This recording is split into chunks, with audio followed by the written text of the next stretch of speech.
எல்லாருக்கும் மாலை வணக்கம். ஓகேம்மா எல்லாம்?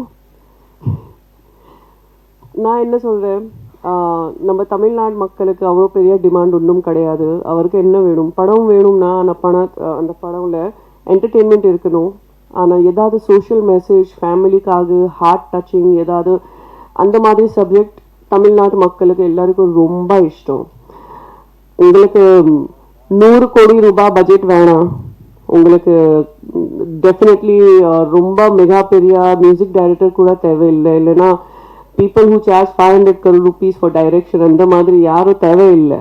ஏதாவது நல்லா இந்த மாதிரி ஸ்டோரி லைன், ஹார்ட் டச்சிங், ஆனால் ரியல் மெசேஜ் இருக்கும் அந்த மாதிரி கதை நம்ம தமிழ்நாடு மக்கள் எல்லாருக்கும் ரொம்ப இஷ்டம்.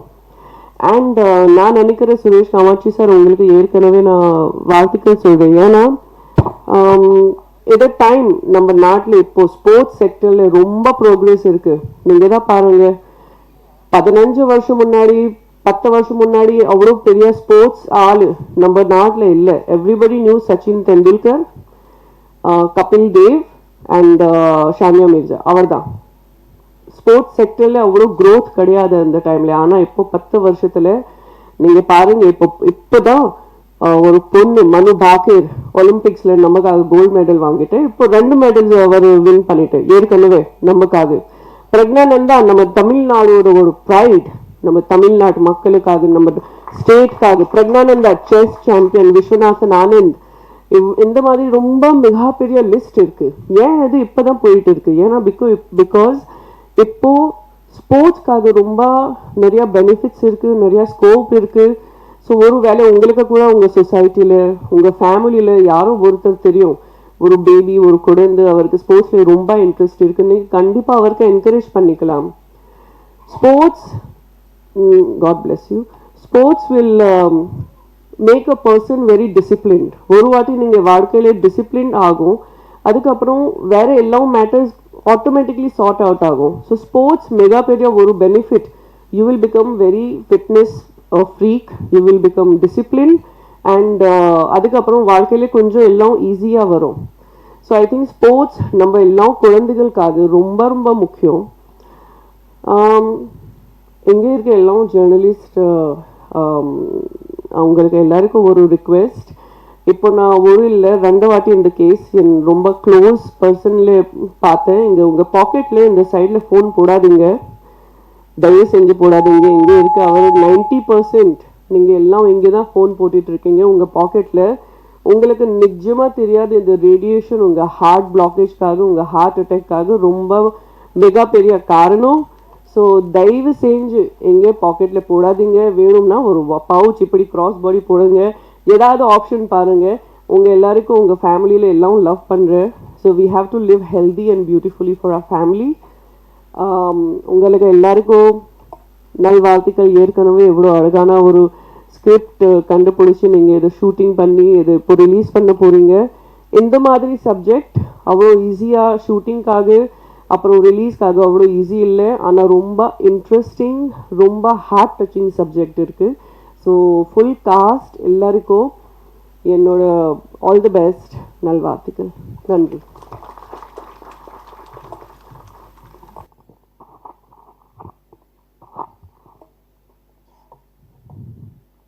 எல்லாருக்கும் மாலை வணக்கங்கள். இப்போது ரொம்ப இம்பார்ட்டண்ட்டான ஒரு பர்சன் பற்றி நான் பேசியே ஆகணும். சுரேஷ் காமாட்சி சார் அவர்கள் பற்றி. He is a good friend. And sir first நான் உங்களை பர்ஃபெக்ஷனிஸ்ட்னா கூப்பிடுவேன் எல்லா படத்துலையும். நீங்கள் ரிலீஸ் பண்ண, ஆனால் யூஆர் சோஷியல் ஆக்டிவிஸ்ட் ஆக்சுவலி. ஏன்னா இவங்க ஒரு மாநாடு இல்லை, இன்னும் நான் நிறைய சொல்லிகிட்டே போகலாம். அவ்வளோ ஒரு சக்ஸஸ்ஃபுல்லான படம் கொடுத்தாலும் இன்றைக்கி எந்த ஹீரோ எந்த ஹீரோயின் வேணும்னா சாருக்கு ஆக்சுவலி டேட் கொடுப்பாங்க. ஆனால் அதை தாண்டி கூட அவங்க இயக்குன படம் மிக மிக அவசரம் இருக்கட்டும், ப்ளஸ் இன்றைக்கி இந்த சப்போர்ட் பண்ணிகிட்டு இருக்கிற இந்த படம் இருக்கட்டும், சமூகத்துக்கு நான் எப்படி ஒரு உதவியாக இருக்க முடியும். நான் பேசுறதுக்கு முன்னாடி அவங்க பேசுனாங்க, சொசைட்டிக்கு நான் எப்படி போயிட்டு இதுவாக பண்ண முடியும். அவங்க போல்டாக போயிட்டு எல்லா விஷயத்தை பற்றி பேச முடியும். லைக் ப்ரொடியூசர்ஸ் ஓகே நான் என்னோட ப்ராஃபிட் என்ன, என் லாபம் என்ன மட்டும் பார்த்துட்டு இருக்காமல் சமூகத்தில் நடக்கிறது இல்லை ஃபில்ம் இண்டஸ்ட்ரியில் நடக்கிற எல்லா விஷயத்துக்குமே போயிட்டு அவங்க குரல் கொடுப்பாங்க. ஸோ இனிமே is a social activist plus perfectionist. So வாழ்த்துக்கள் சார் படத்துக்காக. எப்போவுமே நான் உங்கள் எல்லாருக்குமே தெரியும் என்னை ஃபஸ்ட்டு ஒரு ஸ்போர்ட்ஸ் பிளேயராக தான் நான் அறிமுகமாயிருக்கேன். பட் அந்த ஸ்போர்ட்ஸ் விளையாடும்போது அம்மா நான் வின் பண்ணும்போது இல்லை லூஸ் பண்ணும்போது ஹாப்பியாக இருக்கும் அண்ட் சேடாக கூட இருக்கும் சம்டைம்ஸ் வின் பண்ணும்போது. பட் எப்பவுமே அம்மா வந்து சொல்லுவாங்க, நீங்கள் இது எல்லாமே என்ன வெற்றி வந்தாலும் எது வந்தாலும் மற்றவங்களுக்கு உதவி இல்லாமல் உதவியாக இரு, எப்போவுமே யூஸ்ஃபுல்லாக இருன்னு சொல்லிட்டு இருப்பாங்க. இன்றைக்கி இந்த மேடையில் நிற்கும்போது இல்லை நம்ம எல்லாம் இந்த ஹாலில் உட்காந்துட்டு இருக்கவங்க எல்லாருமே வந்து ரொம்ப ப்ரிவிலேஜாக இருக்கும். நமக்கு நிறைய லைக் மற்ற நார்மல் லைக் இப்போ நம்ம ஸ்க்ரீனில் காமிச்ச மாதிரி அந்த பீப்புள் விட நம்ம ஆக்சுவலி ப்ரிவிலேஜாக இருக்கோம். இப்போ நான் நிறைய இந்த ரெஃப்யூஜி கேம்ப்ஸில் போகும்போது இல்லைன்னா நான் நிறைய ரெஃப்யூஜி கேம்ப்ஸில் போகும்போது அண்ட் ரேப் ஆன விக்டிம்ஸை போயிட்டு அவங்க ரிஹாபிலிட்டேஷன் சென்டரில் போயிட்டு பார்க்கும்போது ரொம்ப மனசில் ஒரு பெயினாக இருக்கும். லைக் அவங்களுக்கும் நமக்கு என்ன ஏன்னா அவங்க நம்ம மாதிரியே நிறைய ஹார்ட் ஒர்க் பண்ணுறாங்க, நம்ம மாதிரி அவங்க ரொம்ப அன்பாக இருக்காங்க. அவங்க வாழ்க்கையில் திருப்பி அவங்க வீட்டுக்கு போக முடியுமா, திருப்பி அந்த வாழ்க்கையை வந்து அவங்கனால திருப்பி வாழ முடியுமான்னு அவங்க திங்க் பண்ணிகிட்டு இருப்பாங்க. பட் அவங்களுக்கும் நமக்கு இருக்கிற டிஃப்ரென்ஸ் வந்து கல்வி இருக்கட்டும் அண்ட் ஸ்போர்ட்ஸ் தான் ஆக்சுவலி. அந்த இந்த ரெண்டு தான் ஆக்சுவலி டிஃப்ரென்ஸ் இருக்குது. ஏன்னா நீங்கள் நினைக்கலாம் ஓகே கல்வி நம்ம எல்லாருக்குமே தெரிஞ்ச விஷயம்தான், பட் ஸ்போர்ட்ஸ் என்ன பண்ண முடியும் ஆஸ் எ ஸ்போர்ட்ஸ் பிளேயராக நான் சொல்ல முடியும். ஏன்னா ஒரு வலிமையான ஒரு பலமான லேடி இருக்கட்டும், அவங்க ஒரு பலமான லேடி வந்து ஒரு பலமான சிட்டிசன்ஸ் கொடுக்க முடியும் கண்ட்ரிக்கு. ஒரு பலமான சிட்டிசன்ஸ் தான் ஒரு பலமான கண்ட்ரியை வந்து உருவாக்க முடியும். ஸோ ஸ்போர்ட்ஸ் வந்து அப்படி கிடையாது, அந்த உடம்பாலையும் மனசாலும் உங்களுக்கு ஒரு பலம் வந்து கிடைக்கும் ஸ்போர்ட்ஸ் விளையாடும்போது. ஸோ நெக்ஸ்ட் டைம் நான் அந்த கேம்ப்ஸ்க்கு போகும்போது இந்த எஜுகேஷனையும் ப்ளஸ் ஸ்போர்ட்ஸை நம்ம என்கரேஜ் பண்ணும்போது அங்கே அந்த ரெஃப்யூஜி கேம்ப்ஸில் ஐ திங்க் யாருமே அங்கே உட்கார மாட்டாங்க, அந்த ரேப் விக்டிம்ஸ் வந்து யாருமே ஆக மாட்டாங்க அண்ட் இது எல்லாமே இருக்கும். அண்ட் நான் இந்த படத்தில் சுரேஷ் மேனன் சார் ஆக்சுவலி அவங்களோட வந்து நான் மலையாளம் படம் நடிச்சிருக்கேன். Is such a superstar sir. நீங்கள் இந்த அவங்களோட காஸ்டிங்கே வந்து இந்த படத்துக்கு ரொம்ப பெரிய பலமாக ஆக்சுவலி கொடுத்துருக்கு. So sir congratulations for that sir. And இப்படியே லைக் இந்த இவ்வளோ நல்ல நல்ல விஷயத்துக்கு என்னை எப்போவுமே சப்போர்ட் பண்ணிகிட்ருக்கேன் என் நண்பன் ஜான் சாருக்கு நான் நன்றி சொல்லணும். ஏன்னா அவங்க எப்போவுமே வந்து சொல்லிகிட்டு இருப்பாங்க, நாங்கள் உட்காந்து நாங்கள் இந்த படம் அடுத்து இது பண்ணணுமா இல்லை ஹிந்தி பண்ணுறோமா, அது பேசாமல் நம்ம இந்த மாதம் இந்த வாரம் நம்ம என்ன சேரிட்டி பண்ணலாம், நம்ம போயிட்டு என்ன பண்ணலாம், ஏன்னா உங்களோட பவர் இருக்கட்டும் உங்கள் இது இருக்கட்டும் அது எல்லாமே நீங்கள் மக்களுக்கு யூஸ்ஃபுல்லாக இருங்க. ஸோ அவங்க ஒரு கமர்ஷியல் எதுவுமே யோசிக்காமல் லைக் இப்போ இருக்கிற திங்கில் ரொம்பவே ஹியூமனிட்டேரியன் ஹியூமனாக வந்து ரொம்ப யோசிப்பாங்க. So thank you sir for that. இந்த படம் ரொம்ப பெரிய வெற்றியாக வர்றதுக்கு என்னோட வாழ்த்துக்கள். தேங்க்ஸ். இவ்விழாவிற்கு வந்திருக்கும் பத்திரிகை மற்றும் ஊடக நண்பர்கள் அனைவருக்கும் எனது மாலை நேர வணக்கம். நாற்கரப்போர் இந்த படம் வந்து எங்கள் ஊரை சேர்ந்த அண்ணன் வேலாயுதம் அவர்கள் தயாரிச்சிருக்காரு.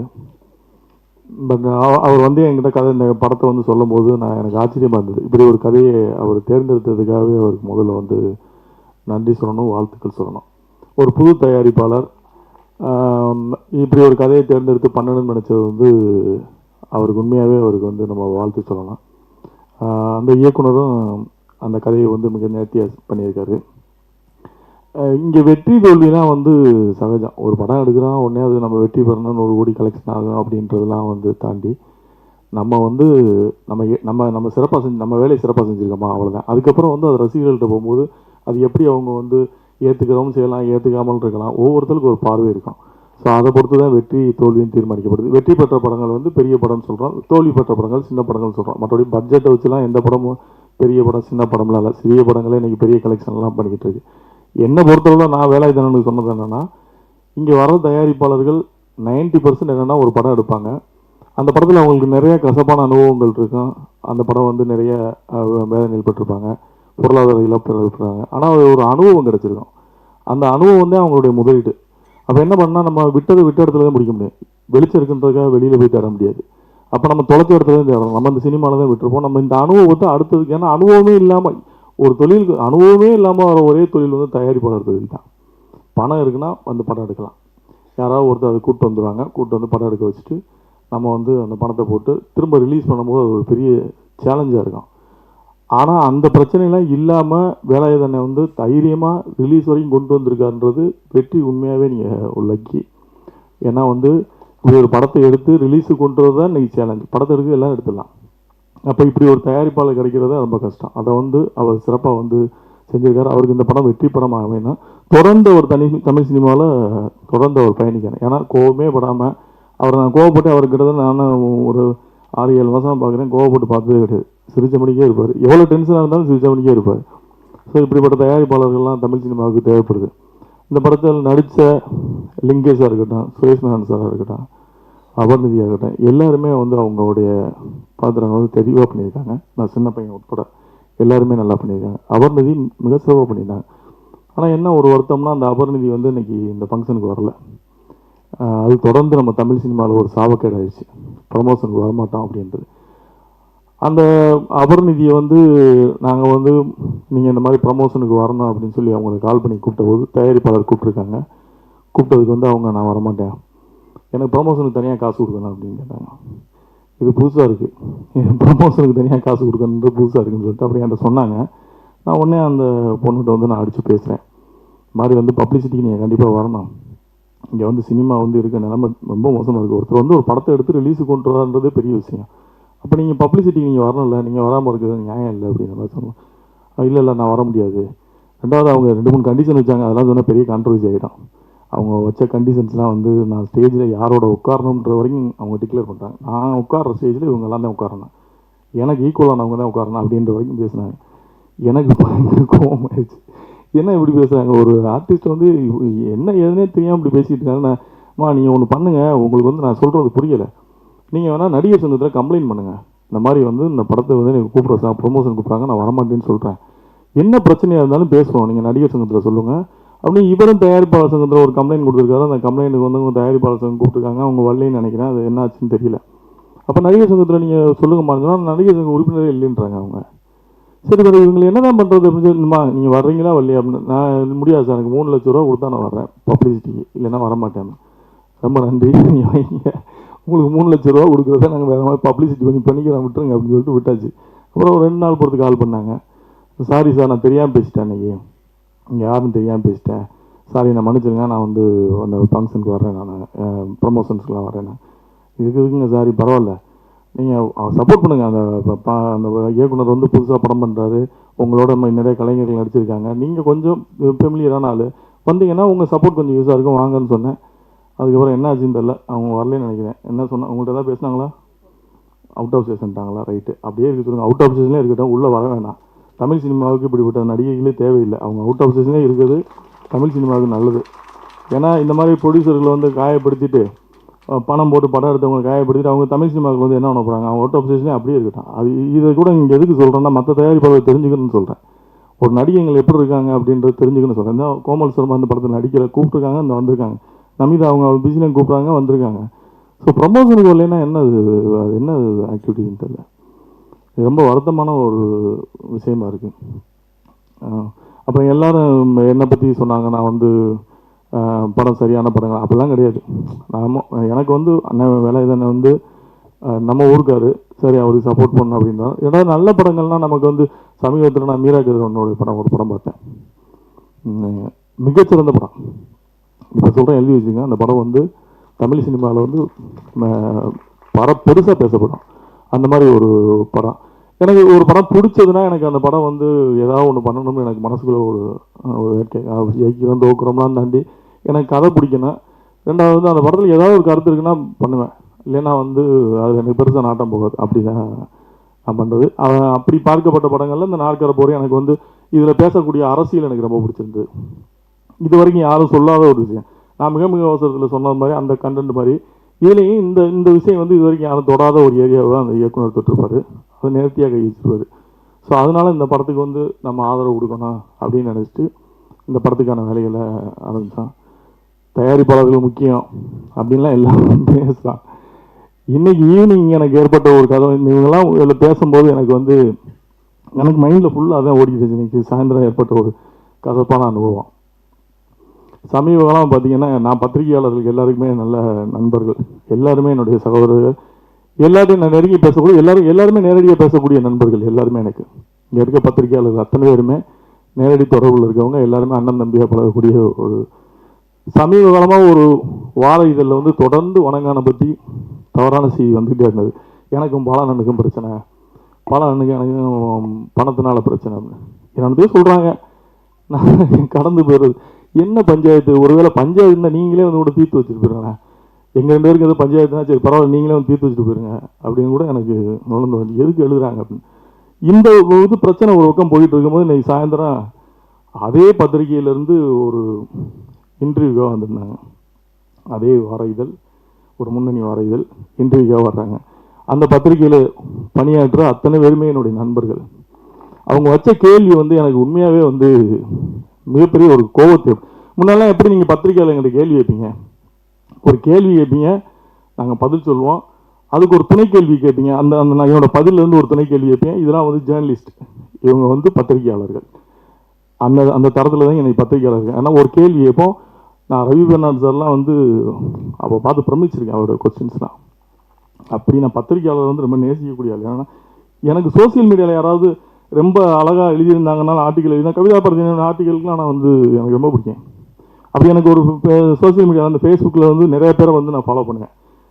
நான் அவங்களுக்கு கமெண்ட்ஸ் கொடுக்குறேன், அதெல்லாம் கிடையாது, நான் ஃபாலோ பண்ணுவேன் அவங்க என்ன எழுதுறாங்க. அப்போ ஒரு இன்டர்வியூ வந்திருக்காரு. இன்டர்வியூ வரும்போதே ஒரு 15 கொஸ்டின் வச்சுருக்காரு. இப்போலாம் வந்து கொஸ்டின் வந்து கேட்குறது எழுதிட்டு வந்துடுது, ஆஃபீஸில் உட்காந்து ப்ரிப்பேர் பண்ணி வந்துட்டு அந்த கொஸ்டினை வச்சுட்டு ஒவ்வொரு கேள்வியாக வந்து கேட்ட கேள்வி எல்லாமே அமைச்சூராக இருந்தது. எல்லாத்துக்கும் பதில் சொன்னேன். கடைசியில் ஒரு கேள்வி கேட்டார். பாலாவை வச்சு படம் எடுத்தவங்களாம் ரோட்டுக்கு போயிட்டாங்க, நீங்கள் எப்போ ரோட்டுக்கு வரீங்க? எனக்கு பயங்கர கோபம் வந்துருச்சு. பாலாவை வச்சு படம் எடுத்தவங்களாம் ரோட்டுக்கு வந்துட்டாங்க, நீங்கள் எப்போ ரோட்டுக்கு வரீங்கன்னு ஒரு பத்திரிகையாளர் கேட்க வேண்டிய கேள்வியாக இது. நான் இதே கேள்வியை திரும்பி அந்த பத்திரிகையாளர் கேட்டேன்னா, உங்களை மாதிரி பத்திரிகையாளர்லாம் வச்சுட்டு இருக்கிற அந்த பாரதிதழ் அவர் என்னைக்கு ரோட்டுக்கு வருவார் அப்படின்னு கேட்டேன்னா இது எப்படி இருக்காது? எனக்கு ரொம்ப இன்னைக்கு இந்த மேடையில் நான் வந்து உட்காந்துருக்கும் போது எனக்கு மைண்டில் தான் ஓடிக்கிட்டு இருந்துச்சு. இவங்க எல்லாம் பேசும்போதெல்லாம் எனக்கு வந்து அந்த செய்தி மட்டுமே மைண்டில் ஓடிச்சு. இது எப்படி இப்படி கேட்குறாங்க? ஒரு படத்தை கோடிக்கணக்கில் போட்டு எடுக்கிறோம், ஒரு ஒரு ஒரு தகுதியான ஒரு கேள்வி இல்லாமல் அப்படி வந்து நீங்கள் எப்போ ரோட்டுக்கு வருவீங்க அப்படின்னு கேட்டால் இது என்ன கேள்வி? இது எப்படி இது ஏற்றுக்கிறது என்னன்னு எனக்கு தெரியல. இனிமேலாவது அந்த பத்திரிகை, நான் பேர் நாகரிகங்கிறது அந்த பேர் சொல்லக்கூட விரும்பலை, இனிமேலாவது அந்த பத்திரிகை பணிபுரிவர்களும் சரி, அந்த பத்திரிகை நிர்வாகமும் சரி, கொஞ்சம் உங்கள் செய்தியாளர்கிட்ட கொஞ்சம் அனுபவமான கேள்விகளை கேட்க சொல்லுங்கள். ஏன்னா இது எங்களை காயப்படுத்துது. எவ்வளோ வலி இருக்குன்னு யோசிச்சு பாருங்கள். கோடிக்கணக்கில் பணம் போட்டு நிற்கிறோம் நாங்கள், எப்போ நீங்கள் ரோட்டுக்கு வருவீங்கன்னு கேட்குறது. அதே கேள்வியை நீங்கள் வேறு மாதிரி கேட்கலாம். பாலா வச்சு படம் எடுத்தவங்கலாம் ரோட்டுக்கு வந்துட்டாங்க ஏற்கனவே அப்படின்னு ஒரு டாக் இருக்குது. இதை பற்றி இந்த விமர்சனத்தை பற்றி நீங்கள் என்ன கேட்குறீங்கன்னா அது நியாயமான கேள்வி. நீங்கள் எப்போ ரோட்டுக்கு வருவீங்கன்னு கேட்குறது என்ன கேள்வின்னு எனக்கு ஒன்றும் புரியலை. இது என்னுடைய ஆதங்கம். ஆக்சுவலாக வந்து நீங்கள்லாம் என்னுடைய நண்பர்கள், பத்திரிகையாளர்கள் கூட நண்பர்கள், உங்கள் மேலே மிகப்பெரிய மரியாதை வச்சுருக்கேன், உங்களோட நண்பராக பழகுறேன். என்னுடைய ஆதங்கத்தை சேர்ப்பேன். எனக்கு வந்து இவங்கெல்லாம் பேசும்போது தான் எனக்கு மைண்டில் அதுதான் ஓடிட்டு இருந்துச்சு. என்ன இப்படி கேட்டாங்களே எனக்கு வரும்போது, அதுவும் இந்த ஃபங்க்ஷனுக்கு கிளம்பி வரும்போது நான் அப்பவும் நான் அந்த ஃபங்க்ஷனுக்கு போகிறேன் அப்படின்னு சொல்கிறேன். இல்லை ஒரு 10 நிமிஷம் தானே உட்காந்து முடிச்சு போயிருங்கன்னு சொன்னோன்னே சரி அப்பவும் அந்த இம்பார்ட்டன்ஸ் கொடுத்து ஓகே நம்மளை மதித்து ஒருத்தர் வர்றாங்க கொடுப்போம்னு சொல்லி கொடுக்கும்போது கேட்ட கேள்வி வந்து எனக்கு ரொம்ப ஹேர்ட் ஆகிடுச்சு. எனிவே இந்த நாற்கரப்போர் படத்தில் வந்து பணியாற்றின அத்தனை பேருக்கும் என்னுடைய வாழ்த்துக்கள். இந்த படம் வந்து ஒரு மிகச்சிறந்த படமாக வரணும். இதில் பேசப்பட்ட கருத்துக்கள் வந்து விவாதிக்கப்பட வேண்டிய ஒரு கருத்துக்கள். இதை வந்து எல்லாருமே தெரிஞ்சுக்க வேண்டிய, விவாதிக்கப்பட வேண்டிய ஒரு கருத்துக்கள். ஸோ அந்த படம் வந்து வெற்றி பெறுவதற்கு என்னுடைய வாழ்த்துக்கள். வந்திருந்த அனைவருக்கும் எனது நெஞ்சம் நிறைந்த நல்வாழ்த்துக்கள். விடைபெறுகிறேன். நன்றி. பாசமிகு பத்திரிகையாளர்கள், ஊடக நண்பர்கள், தொலைக்காட்சி நண்பர்கள், வலைதள நண்பர்கள், உங்கள் அனைவருக்கும் என்னுடைய மாலை நேரத்து வணக்கத்தை தெரிவித்துக் கொள்கிறேன். தொகுப்பாளினி அவர்கள் சொன்ன பொழுது தூத்துக்குடி படம் என்று சொன்னார்கள். நான் மதுரை சம்பவத்தினுடைய இயக்குனர். தூத்துக்குடி படத்தை வந்து ஹரிக்குமார் சார் அவர் தான் தயாரிப்பாளர், டைரக்டர். ஏன்னா அவர் கோச்சிக்கு வருமா முதலாவது இந்த திரைப்பட ட்ரெய்லர் வெளியீட்டு விழாவே ஒரு முன்மாதிரி விழாவாக நடைபெற்று கொண்டிருப்பது எனக்கு மிக மகிழ்ச்சி. ஏனென்றால் முதலாவதாக விருந்தினர்களை சிறப்பு அழைப்பார்களை பேச வைப்பார்கள். ஆனால் இங்கே படத்திலே யார் யாரெல்லாம் பணியாற்றினார்களோ அவர்கள் எல்லாரும் முன்னிறுத்தி அவர்கள் பேசினார்கள். எல்லாருமே வேட்டி கட்டி இருந்தார்கள். அருமையான இயக்குனர் சொன்னாங்க, எல்லாருமே கருப்பாகவும் இருக்கிறார்கள். மிக நுட்பமான சிறப்பான அரசியலை பேசுகிற ஒரு திரைப்படமாக இந்த நாற்கர போர் திரைப்படத்தை நான் பார்க்கிறேன். முதலாவதாக எனது மனதிற்கு நெருக்கமான இயக்குனர்கள் எல்லாம் இங்கே இருக்கிறார்கள். திரைப்படத்தினுடைய மிகப்பெரிய ஜாம்பவான்கள் இருக்கிறார்கள். ஒரு திரைப்படம் எந்த அளவுக்கு வீச்சுக்களையும் வீரியங்களையும் தருகிறது என்பதற்கு இந்த நாற்கர போர் ஒரு நல்ல அடையாளம். அருமை இயக்குனர் ஸ்ரீ வெற்றி அவர்கள் இன்றுதான் முதலாக நான் பார்க்கிறேன். என்னுடைய நண்பர் இனியன் மூலமாக அவர் அறிமுகமானார். தொலைபேசியில் பேசும் பொழுதே அவர் ஒரு தரமான ஒரு படைப்பாளி, ஒரு மண் சார்ந்த ஒரு மிகப்பெரிய ஆளுமை உள்ள ஒரு இயக்குனர் என்பதை நான் புரிந்து கொண்டேன். அவர் சொன்னார், அண்ணே எனக்கு பெரிய ஆட்கள்லாம் தேவையில்லை, என்னுடைய படத்தை உள்வாங்கி பேசுகிறவர்கள் மட்டும் இந்த நிகழ்ச்சிக்கு வந்தால் போதும் என்று சொன்னார். அவரை ஒரு மிகப்பெரிய எதிர்காலம் உங்களுக்கு காத்திருக்கிறது இயக்குனர் அவர்களே. ஒரு சுருக்கமாக நேரம் கருதி நான் முடிக்கிறேன். எல்லாரும் பேசினது போல அந்த நாற்கர போர் என்ற தலைப்பு சற்று சிந்திக்க வைத்தது. அவர் அதுக்கு விளக்கம் கொடுத்து விட்டார். செஸ் போர்டு சதுரமாக இருக்கும். ஆனால் நான் அதை யோசிக்கிறப்ப எப்படி ஒரு கவிஞனாக ஒரு இயக்குனராக யோசிக்கும் பொழுது அவர் கருப்பு வெள்ளை இனவெறியை குறித்தெல்லாம் பேசினார். விளையாட்டில் மட்டும் கிடையாது, இசையிலும் இனவெறி இருக்கிறது. அந்த பியானோ பார்த்தீங்கன்னா அதுவும் கருப்பு வெள்ளை கட்டை தான். வெள்ளைக்காரர்கள் எதையெல்லாம் உருவாக்கினார்களோ தங்களை முன்னிறுத்தி அந்த எல்லா சாதனங்களையும் உருவாக்கினார்கள் என்பதுதான் வரலாற்று உண்மை. அப்ப நான் எப்படி அதை புரிந்து கொள்கிறேன் என்றால், இங்கே வந்த பிறகு இரு கரம்தான் அந்த விளையாட்டை விளையாடும்.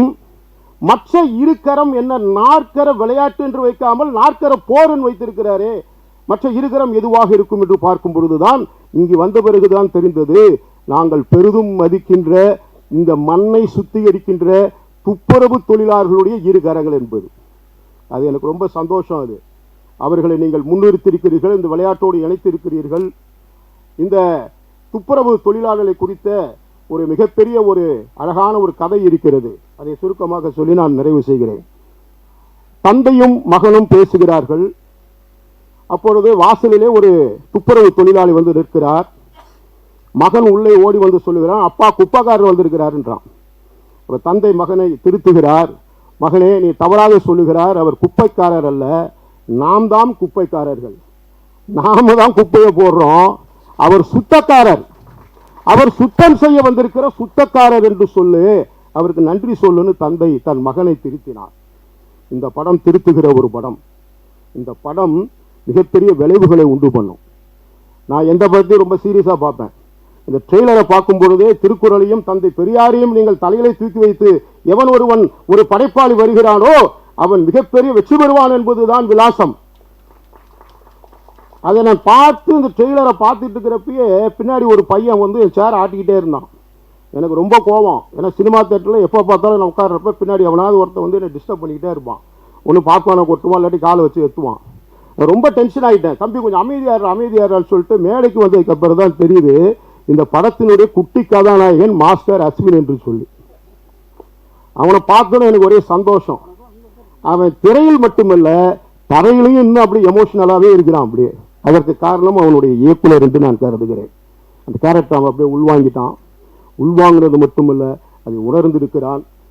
2 பேருக்கு நன்றி சொல்லுங்கள். இயக்குனருக்கு நாங்கள் நன்றி சொல்லுகிறோம், நீங்கள் இருவருக்கு நன்றி சொல்ல வேண்டும். தயாரிப்பாளர்கள், ஏன்னா நான் 4 படம் டைரக்ட் பண்ணியிருக்கிறேன், 2 படம் தயாரிச்சிருக்கிறேன். ஆரம்பத்தில் புருஷ முஞ்சாதி மாதிரி இருப்பாங்க.